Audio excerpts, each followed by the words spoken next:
Салават көпірі тұрақ комплексында тағын бір тұрақ йырт софқа басты. Социаль ипотекаға түсірген йыртта 255 ғайлеге фатир ашқышлары берілді.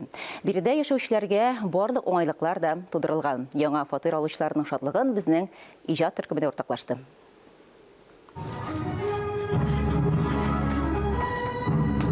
Күтіп алынған иркін үз фатирын бұл турыда һәр яш гаилә хыяллана. Грант ыткан яш табиб гаиләсенә дә әлеге бәхет елмайды.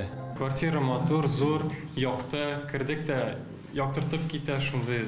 Абойлар чиста, матур, бик ошады безгә.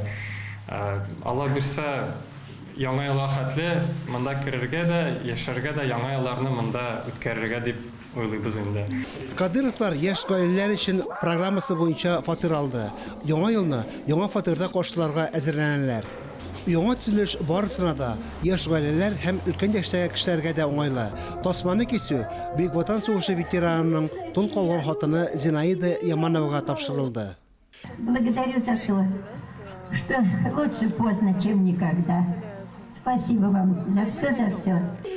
Казанның 250-дән артык кешесе яңа фатирга күчте. Алар Бөек Ватан сугышында катнашучыларның тол хатыннары, ятим балалар, грант алган табиблар. Фатирларда барлык кирәкле әйберләр, сантехникадан алып, мәгълүматларны ерактан торып санауның автомат системасына кадәр бар.